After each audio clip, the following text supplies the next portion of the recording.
Hi everyone, today I am discuss about Poisson's ratio. देखो क्या होता है पॉइजन्स रेशियो, ये भी एक इलास्टिसिटी से रिलेटेड टॉपिक है।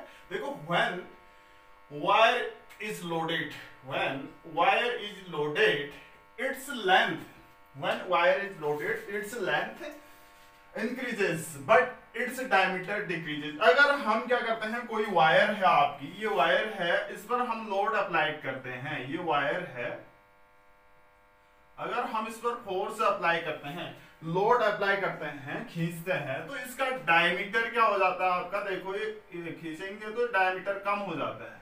देखो जब हम इसको खींचेंगे तो इसका डायमीटर क्या हो रहा है, कम हो रहा है।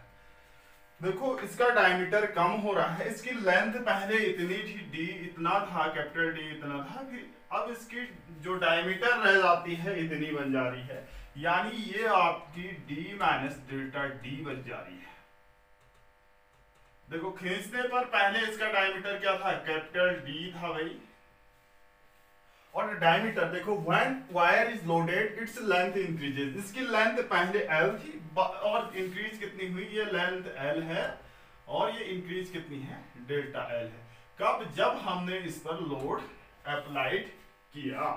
तो ये क्या है आपका, जब वायर है, वायर को हम क्या कहते हैं, खींचते हैं, तो उसका डायमीटर क्या होता है, पतला होते जाता है था, यानी डायमीटर डिक्रीज होता है। The strain produced in the direction of applied force, जो स्ट्रेन होता है जिस डायरेक्शन में फोर्स अप्लाइड हो रहा है वर्टिकली डाउनवर्ड डायरेक्शन में, उसे हम कहते हैं लॉन्गिट्यूडिनल स्ट्रेन। यानी अप्लाइड फोर्स की डायरेक्शन में जो स्ट्रेन प्रोड्यूस हो रहा है उसे हम कहते हैं, क्या कहेंगे, longitudinal strain. And strain produce in the perpendicular direction, जो इसके परपेंडिकुलर डायरेक्शन में जो स्ट्रेन प्रोड्यूस हो रहा है उसे हम कहते हैं लेटरल स्ट्रेन। ठीक है, खींचते हैं हम तार, तो अप्लाइड फोर्स की डायरेक्शन में जो स्ट्रेन क्रिएट होगा उसे लॉन्गिट्यूडिनल, और उसके परपेंडिकुलर जो स्ट्रेन क्रिएट हो रहा है उसे हम कहते हैं lateral strain. Within the elastic limit, the ratio of lateral strain to the longitudinal strain is called Poisson's ratio. It is denoted by sigma. देखो हम Poisson ratio को डिफाइन कर सकते हैं, within the elastic limit, the ratio of the lateral strains to the longitudinal strains is called क्या, Poisson's ratio. It is denoted by sigma. इसकी कोई unit नहीं होती है, यानी यूनिटलेस है, ये स्ट्रेन अपॉन स्ट्रेन है, एक क्या है, रेशियो है, ये यूनिटलेस है।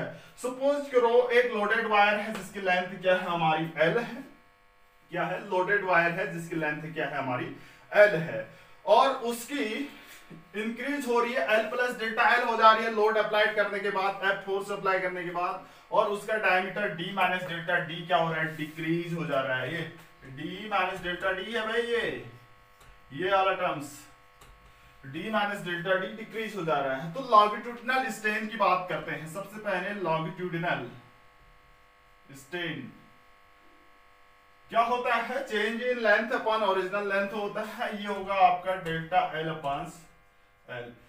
दूसरी है लेटरल स्ट्रेन,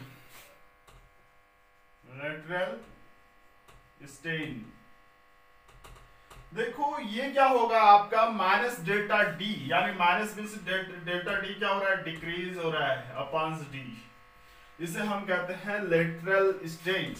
क्या कहेंगे, इसे हम लेटरल स्ट्रेन कहेंगे, minus delta D upon D, इसे हम कहेंगे lateral strain. Putting this value यहाँ पर रख देते हैं, तो क्या वैल्यू बनती है यहाँ पर, देखिए यहाँ पर बनेगी आपकी लॉन्ग लेटरल स्ट्रेन, क्या बन रहा है आपका, minus delta D upon D, minus delta D अपांस डी अपांस डेल्टा एल अपांस एल लिख सकते हैं, डेल्टा एल अपांस एल।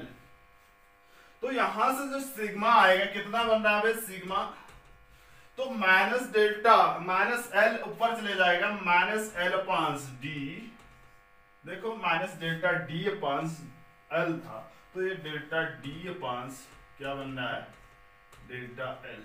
ये क्या है, पॉइजन्स रेशियो कहलाता है। क्या कहलाएगा ये, पॉइजन्स रेशियो।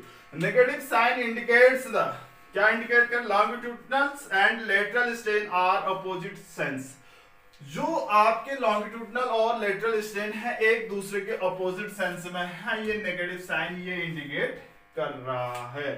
ठीक है, ये तो है हमारा पॉइजन रेशियो। क्या किसी within the elastic limit lateral strains to the longitudinal strains is called Poisson ratio.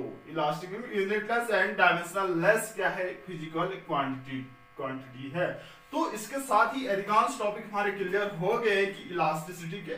तो देखो factor affecting the elasticity of materials. देखो नेक्स्ट टॉपिक है factor affecting the elasticity of materials. Factor affecting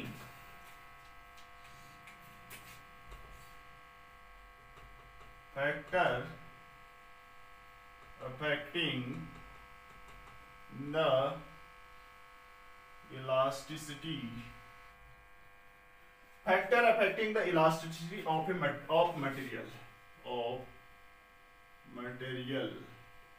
क्या क्या factor affected कर सकते हैं? बहुत सारे अफेक्टेड कर सकते हैं इलास्टिसिटी को। पहला है आपका हैमरिंग एंड रोलिंग। पहला ये भी करेगा हैमरिंग। पहला पॉइंट है hammering and rolling. Hammering and rolling, इसको हम डिस्कस कर रहे हैं, आप लिखना। देखो इन बोथ प्रोसेस में क्या होता है, crystal grains broken, crystal grains are broken into small units. जो क्रिस्टल है छोटे छोटे यूनिट्स में क्या होते हैं, टूटते हैं, आपके तोड़े जाते हैं, और उसकी इलास्टिसिटी क्या होती है उस टाइम, इंक्रीज होते हैं। Small units and the elasticity of the material increases. जब हम किसी मटेरियल को हैमरिंग करते हैं, हथौड़े से मारते हैं, रोलिंग करते हैं, तो उसके क्रिस्टल ग्रेन्स स्मॉल यूनिट्स में क्या करते हैं, तोड़ते हैं, तो उस दौरान उसकी इलास्टिसिटी क्या होती है, आपकी इंक्रीज होती है। नेक्स्ट है आपका एनलिंग। नेक्स्ट टॉपिक है, ये भी अफेक्टेड करेगा। कैसे, देखो the process result the formation of larger crystals. ये प्रोसेस क्या है, the formation of larger crystals gains and elasticity of the material. तो इसमें हम क्या करते हैं, बड़े क्रिस्टल बनाते हैं, तो उसकी उस मटेरियल की इलास्टिसिटी क्या होती है, आपकी डिक्रीज होती है। इस कंडीशन में annealing the process result in the formation of larger crystal grains and elasticity of the material decreases. यहां छोटे कर रहे थे तो यहां इलास्टिसिटी इंक्रीज हो रही थी, यहां बड़े कर रहे हैं तो यहां पर इलास्टिसिटी डिक्रीज होगी। नेक्स्ट है presence of impurity. Presence of impurities.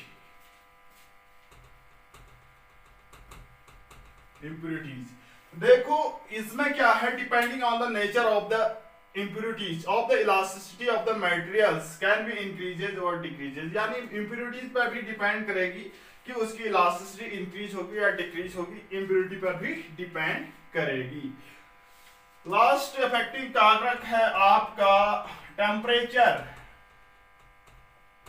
देखो elasticity of the most material क्या होते हैं, डिक्रीजेज होती है। टेम्परेचर इंक्रीज करने से साथ अधिकांश मटेरियल की इलास्टिसिटी क्या होती है, आपकी डिक्रीज होती है। बट इलास्टिसिटी स्टील है, अलॉय है, does not change with temperature. Steel की जो अलॉय है उसकी टेम्परेचर पर इफेक्ट नहीं पड़ता है, यानी चेंज नहीं होता है उसकी इलास्टिसिटी पर।